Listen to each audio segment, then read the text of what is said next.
You know that scene, right? Every single morning, millions of kids all marching off to the same place.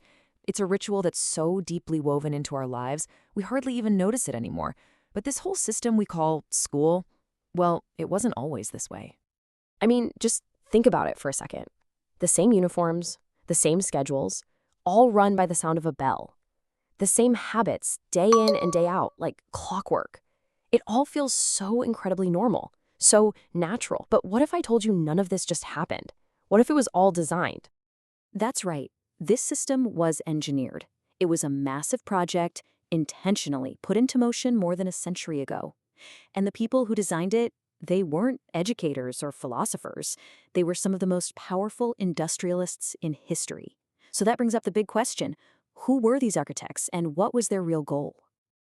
To really get to the bottom of this, we need to jump back in time, back to the turn of the 20th century. It was an era of unbelievable change, an industrial revolution that created a brand new and very specific problem for the titans of the age. So picture it. America is just exploding. Factories are popping up everywhere, railroads are crisscrossing the country, and all these new industries needed fuel. Not just coal and oil, but people, millions of them. The old world of self-sufficient farmers and craftsmen was fading, and a new kind of person was needed to keep the gears of this new age turning. But there was a catch. See, the average person back then was still pretty independent. They were free-thinking, imaginative, even critical. Education was a local affair, it was diverse, it was messy, it was all about big ideas. And while that's all great for a deep conversation, it's terrible for an assembly line. You had this fundamental clash between what the new industries needed and, well, what people were actually like. And this is where a guy like John D. Rockefeller, the oil king, saw a massive opportunity. He, along with other titans like Andrew Carnegie, had a brilliant insight. Why use force to control a population when you can just shape them from childhood? Publicly, their General Education Board talked a great game about philanthropy and progress. But behind closed doors, the mission was crystal clear. Redesign the entire American education system to build the perfect workforce. So that's the why. Now for the how. How on earth did they actually turn schools into factories for human beings? Well, let's take a look at the blueprint they used. Their vision was for a new kind of school, a social machine. The main goal wasn't to spark curiosity or create wise citizens. Nope. The goal was production. The machine was designed to produce a very specific product, a person who was predictable, obedient, and efficient. In other words, the perfect cog for the new industrial world.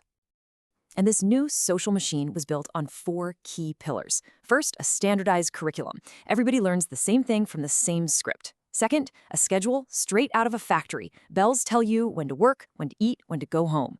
Third, the role of the teacher changes. They're no longer a mentor, they're more like a foreman on a shop floor, managing productivity. And fourth, and this is the big one, compliance becomes the most prized virtue. Following the rules is more important than thinking outside the box. And if you want to boil this whole philosophy down to a single sentence, this quote, often attributed to Rockefeller, just nails it. It was never about making people dumb, not at all. It was about channeling their intelligence. The goal was to create a nation of incredibly skilled workers, not a nation of disruptive thinkers who might question the system itself. Now, you might think this was just an American experiment, but this model worked so well, it went global. In fact, it might be one of America's most successful and least talked about exports ever.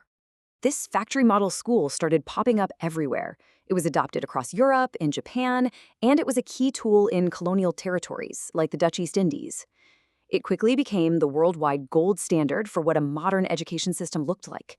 It was a shiny symbol of progress that every nation wanted a piece of. But here's the real kicker, the great irony. When these colonial nations finally won their independence, they proudly changed the flag flying over the school. But they kept the machine running on the inside. So now you have a system, originally built to create obedient clerks for a colonial empire, being used to educate the citizens of a brand new free nation. Think about that.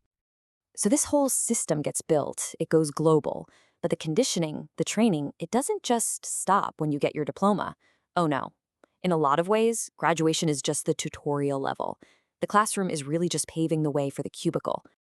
For most of us, walking into our first real job doesn't feel like stepping into a brand new world. It actually feels weirdly familiar, doesn't it?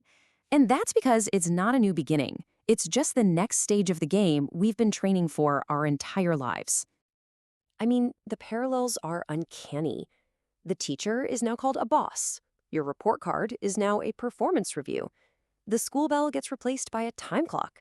And that pit in your stomach you got before a big exam, that's the exact same feeling as the fear of losing your job. The framework is identical. And the values that get rewarded? Exactly the same. Follow the instructions. Show up on time. Don't let your creativity get in the way of the official procedure. Show your loyalty by staying late. And hey, be a little careful with all that critical thinking. It can make you look like you're not a team player.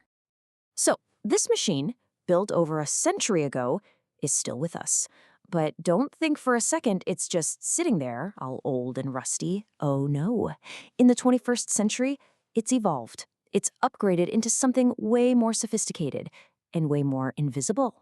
See, today's machine doesn't need brick-and-mortar classrooms or factory floors anymore. It's gone digital. It has become a kind of operating system that runs silently in the background of our lives, right on the devices we carry in our pockets. The classroom is now the digital world. The curriculum, well, that's written by algorithms that curate what you see, what you think, and what you believe. And the teacher isn't even a person anymore. The system itself is the teacher, constantly nudging our behavior with tiny little rewards and punishments. So what about our report cards? They've been replaced with a whole new set of metrics, haven't they? Likes, followers, shares, engagement. We're all in a constant 24/7 public exam, competing for little hits of virtual approval that keep us playing by the system's new rules. And this is the absolute masterstroke of its modern design. The new machine doesn't need managers or security guards. We run it ourselves. We do it voluntarily, every single day, because we've been conditioned with this deep desire to perform, to compete, and to win a game we never even realized we were playing. Which, of course, brings us to the final and most important question. We've become both the prisoners and the guards in this invisible system. So if we are the ones powering the machine every time we pick up our phones, every time we go to work, how do we ever learn to stop?